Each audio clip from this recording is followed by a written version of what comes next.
Hello guys, मैं अंकित Chaudhary bits planning का second year का स्टूडेंट हूँ। जैसे कि आप सभी लोगों के मेरे इस टाइम पे कमेंट आ रहे थे, मैं बहुत सारे लोगों का सेम कमेंट देख रहा हूँ कि भैया मेरे मेंस में 96 परसेंटाइल है, आपके बैच में या आपके कोई बैच ही है क्या जो इलेक्ट्रिकल में है? भैया मेरी 95 परसेंटाइल है, आपके बिट्स प्लानिंग में कोई स्टूडेंट है क्या जो 95 परसेंटाइल ला के भी प्लानिंग में आ चुका हो?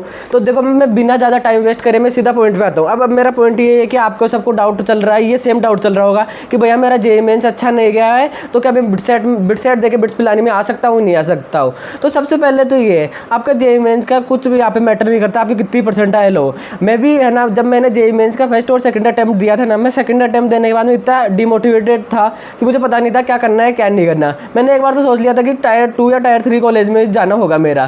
फिर मैंने वीडियोज़ देखी और कहीं से सुना और कहीं से पूछा, किसी सीनियर्स वगैरह से बात की, तब मेरे को पता चला कि आप आ सकते हो। मेरी खुद की परसेंटाइल जेईई मेंस में 95 से भी कम थी, मतलब आपसे भी कई लोगों से कम थी, लेकिन आज मैं बिट्स प्लानिंग में आ चुका हूँ। तो ये मैं बताना चाहता हूँ, बिट्स प्लानिंग में आने के लिए आप पहले तो सबसे पहले तो टाइम वेस्ट करना बंद करो। आप जितना भी टाइम वेस्ट कर रहे हो ना, कि वीडियो देख रहे हो जाके हर वीडियो कि हाँ इन्होंने ये स्टडी, इतनी ज़्यादा वीडियो देखने की कोई दिक्कत, कोई ज़रूरत नहीं है। पॉइंट टू पॉइंट चलो तभी होएगा।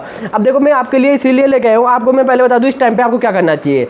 इस टाइम पे अगर आपका कोर्स कंप्लीट हो गया ना, तो सबसे पहले अगर कोर्स कंप्लीट हो गया ना, तो दोबारा कोर्स की तरफ मत जाओ। आपको जो शॉर्ट नोट्स बनाए ना, शॉर्ट नोट्स को रिवाइज करो और उसके बाद में आप शॉर्ट नोट्स के साथ करो, आपको मॉक पेपर दो, मॉक पेपर और क्वेश्चन सॉल्विंग करो। और मॉक पेपर देने के बाद पेपर को एनालाइज ज़रूर करो, मॉक को, कि मैंने क्या गलतियाँ करी है क्या नहीं करी। पहले स्टेप तो ये, अगर आपका कोर्स कंप्लीट हो गया है तो। अब दूसरा चलता हूँ मैं, दूसरा क्वेश्चन है बच्चों का कि भैया हमारा कोर्स ही कंप्लीट नहीं है, हमने जेईई मेंस के लिए भी अच्छे से कोर्स नहीं करा था, हमें नहीं आता है। उसके लिए मैं बेस्ट चीज़ बता रहा हूँ, एक तो इधर उधर जाना बंद करो। ऐसे नहीं कि हर जगह जा रहे हो कि इन्होंने ये बताया ये कर लूँ ना, पॉइंट टू पॉइंट करना है आपको। तभी आपको एक महीने में, लास्ट के एक महीने में क्या कुछ करना है, तभी आप आ पाओगे बिट्स प्लानिंग में। तो पॉइंट टू पॉइंट मैं बताता हूँ आपको क्या करना है। अगर आपका कोर्स कंप्लीट नहीं है तो कोर्स कंप्लीट नहीं है तो मैं आपको सबसे अच्छी चीज़ बताता हूँ, फोडू क्लब। आपने फोडू क्लब के बारे में कहीं ना कहीं तो सुना ही होगा। तो फोडू क्लब का क्या सीन है, आपको सबसे वो 3 चीज़ों पे मैनेजर फोकस करता है, वही 3 चीज़ें जो आपको चाहिए बिट्स प्लानिंग में आने के लिए। सबसे पहले तो अगर आपका कोर्स नहीं है तो रिलेवेंट वीडियोज़ मतलब कोर्स के रिलेवेंट वीडियोज़। तो उनका एक क्रैश कोर्स है, जो क्रैश कोर्स क्या है, वो एक तो आपका पहले से रिकॉर्डेड है, तो आप अपने एक महीने में अपनी आपकी जो स्पीड है ना, उस स्पीड में कर सकते हो। आपको मान लो कोई टॉपिक आता है, थोड़ा बहुत आता है, आपको मतलब मेजर कंसेप्ट क्लियर नहीं है, थोड़े बहुत है, तो आपको 1.25x पे या 1.5x करके कैसे भी आप देख सकते हो, ये वीडियो अपलोडेड है। उसके बाद में वो आपको हर चैप्टर की डीपीपीज देते हैं। डीपीपीज मतलब रेलिवेंट क्वेश्चन देते हैं। रेलिवेंट क्वेश्चन वो कैसे दे पाते वो भी बताता हूँ मैं। फोडू क्लब के जो भी क्वेश्चन वगैरह बनाए हुए हैं ना, वो बिट्सियंस और आईआईटियंस के द्वारा ही बनाए गए हैं। तो मतलब उनको कहीं ना कहीं ये चीज़ पता है कि हमें क्या कुछ क्वेश्चन पूछे गए हैं, क्या कुछ नहीं पूछे गए हैं। और तीसरा, वो एक चीज़ पे ये भी फोकस करते हैं कि जो आपको जो भी डाउट वगैरह होते हैं ना, वो लाइव सेशन लेते हैं। मतलब लाइव मतलब आप उनसे बात कर सकते हो, और उसमें कौन रहते हैं, बिट्सियंस ही रहते हैं। तो वो बिट्सियंस से आपको कनेक्ट कराते हैं। उसमें आपको क्या रहता है कि आपको जो भी डाउट होता है, जो कुछ भी डाउट XYZ कि भैया मेरे से ये नहीं हो रहा, कुछ भी नहीं हो रहा, कुछ भी पूछो। और इससे भी बढ़िया चीज़, एक चीज़ और बताता हूँ, ये आपको मैं एक सीक्रेट बताता हूँ जिससे ये आपको फ्री में मिल जाएगा सब कुछ। अगर आपके बिट सेट में 300+ आ रहे हैं कोई से भी अटेम्प्ट में, तो आपका पूरा 100% फ्री रिफंड हो जाएगा। मतलब आपको अच्छी चीज़ भी मिल रही है और वो भी फ्री में मिल रही है, ये देखो। और उसके बाद में उसमें आपको मॉक टेस्ट भी दे रखी है, टेस्ट सीरीज भी है जिसमें 20 पेपर है। और उसके बाद में चलते हैं, इनके 2-3 पेपर ऐसे भी है जो मतलब किस बेसिस पे बनाए गए हैं कि जो भी मेमोरी बेस्ड क्वेश्चन होते हैं ना, उनका पूरा मॉक पेपर बनाया गया है। अब मॉक पेपर बनाए गए हैं क्योंकि आपको भी पता है बिट्स प्लानिंग के बिट सेट के कोई भी ऑफिशियल क्वेश्चन रिलीज नहीं होते, तो मेमोरी बेस पे भी इन्होंने मॉक पेपर बनाया, सबसे बढ़िया चीज़ वो है।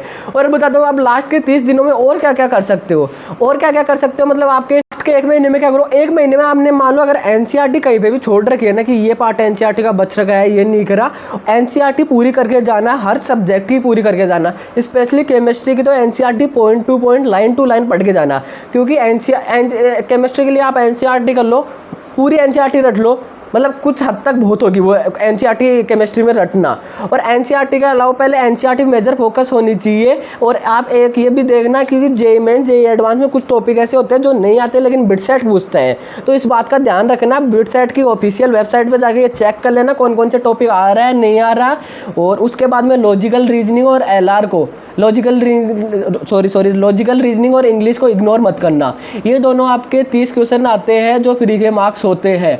30 में से आप ज़्यादा भी ना तो 20+ क्वेश्चन करके नंबर ला सकते हो, तो फ्री के हैं, इनको इग्नोर मत करना। इनको करने का बेस्ट तरीका ये बताता हूँ मैं कि आपको इनको करने के लिए क्या करो, मॉक पेपर लगाओ, उनके क्वेश्चन करो, प्रीवियस ईयर करो। और अगर इसकी डिटेल वीडियो चाहिए तो मैंने डिटेल वीडियो बना रखी है, लिंक डिस्क्रिप्शन में है, जाके देख लेना। उसके बाद में आप चलो फिजिक्स पे मैंने पूरा XYZ A to Z बता रखा है कि कहाँ से क्या करना है, कहाँ से क्या नहीं करना है, वीडियो बना रखी है, उसकी भी लिंक डिस्क्रिप्शन में मिल जाएगी। आपको सब कुछ एक एक लाइन टू लाइन बता रखा हूँ कि ये कर जाओ, आपके फिजिक्स सॉर्टेड हो जाएगी। और फिर आगे चलता हूँ, मॉक पेपर दे रहे हो, एनालाइज ज़रूर करना।